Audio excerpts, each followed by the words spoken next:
Splitless injection is an excellent technique for performing trace analyses. But to get the most out of a splitless analysis, it's important to optimize your system.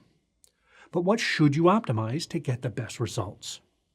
We are glad to be back for this Restek tip, and we're going to show you how to optimize your splitless injections to achieve high-quality chromatography. Let's start with liner selection. Choosing the right liner can drastically improve both analyte recovery and injection-to-injection reproducibility. For splitless analysis, you need a liner that maximizes homogeneous vaporization, is inert, and has a tapered bottom. A single taper liner with wool or a double taper cycloliner are great choices.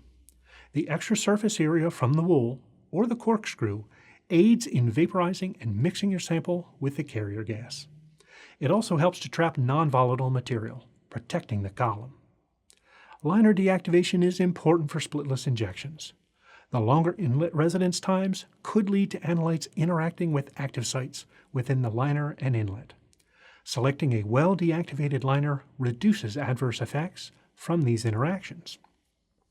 Lastly, the tapered design at the bottom of the liner helps to direct the sample towards the column and reduces contact with the base of the inlet where analyte breakdown can occur.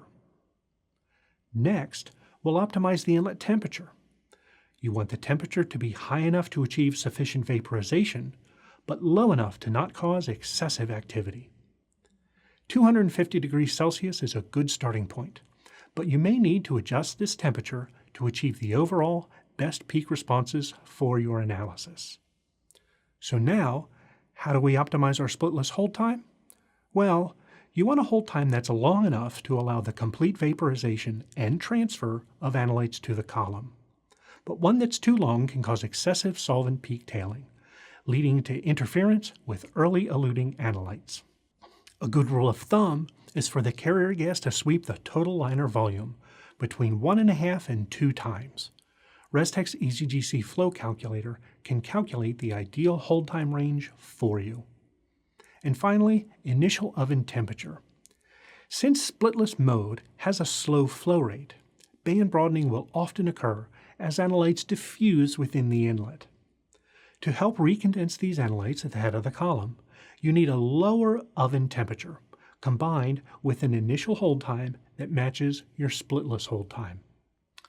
The exact temperature to use depends on the volatility of your analytes. If they are relatively volatile, the initial oven temperature should be below or close to the boiling point of the solvent. If they are significantly less volatile than the solvent, higher initial oven temperatures can be used. There you go. You've optimized your splitless injection and are ready to start your analysis.